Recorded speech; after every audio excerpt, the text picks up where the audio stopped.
Baghdad பேரழகி. குவிஸ்தான் நாட்டுக்கு வரும் நடன மங்கையான சுபைதா நாட்டின் மன்னர் மனதை கொள்ளையிட்டுக் கொள்கிறாள். பிறகு அவளும் அவளது சகோதரன் முராசும் சேர்ந்து நாட்டை தமது கட்டுப்பாட்டுக்குள் கொண்டு வருகிறார்கள். அவளும் அவளது சகோதரன் முராசும் அந்நாட்டை தங்களது கைக்குள் போட்டதற்கு எதிர்ப்பு தெரிவித்த பட்டத்து ராணியை சிறையில் அடைக்கிறார்கள். அதேவேளை இளவரசி காட்டுவாசிகளிடம் சிக்கிக் கொள்கிறாள். இந்நிலையில் இளவரசன் அப்துல்லா நாடற்றவன் ஆகிறான். பாக்தாத் பேரழகியான மும்தாஜின் மாமா மும்தாஜை திருமணம் செய்ய விரும்புவோர் பொற்காசுகளை செலுத்தி அவளுடன் போட்டிகளில் வெற்றி பெற வேண்டும் என்று அறிவித்து போட்டிகளை நடத்தி வந்தார். அப்போட்டியில் கலந்து தோல்வியுற்ற இளவரசனின் நண்பனான கமர் தண்டனை பெற்று வரும் வேளை இளவரசன் போட்டிகளில் கலந்து வெற்றி பெறுகிறான். அத்துடன் மும்தாஜின் மனதையும் வெல்கிறான். போட்டியில் வெற்றி பெற்றால் மும்தாஜை மணமுடிக்கலாம் என்ற நிபந்தனையின் அடிப்படையில் அப்போது அவளை மணமுடிக்குமாறு மும்தாஜின் மாமா கேட்கிறார்.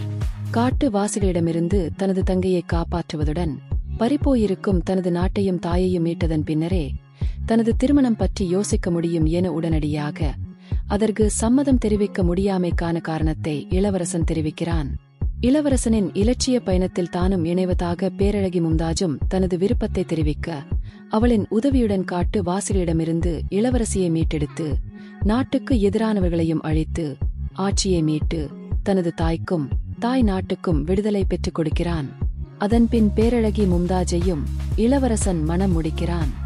1973ஆம் ஆண்டு T.R. ராமண்ணா இயக்கத்தில் வெளிவந்த தமிழ் வரலாற்று நாடகத் திரைப்படமான பாக்தாத் பேரழகி திரைப்படத்தில் மும்தாஜாக ஜெயலலிதா, இளவரசனாக ரவிச்சந்திரன், சுபைதாவாக சேடி சகுந்தலா, இளவரசியாக ஜெயசுதா, ராணி கதீஜாவாக சாவித்திரி, தளபதி முராசாக R.S. மனோகர், மன்னர் சுல்தான் செய்யது அலி ஹாசனாக மேஜர் சுந்தரராஜன், ராஜகுரு சர்தாராக அசோகன், கமராக நாகேஷ், மாமாவாக விகே ராமசாமி, குலாபியாக தேங்காய் சீனிவாசன், சுரையாவாக சச்சு உட்பட ஏகப்பட்ட நட்சத்திர பட்டாளம் நடித்திருந்தனர்.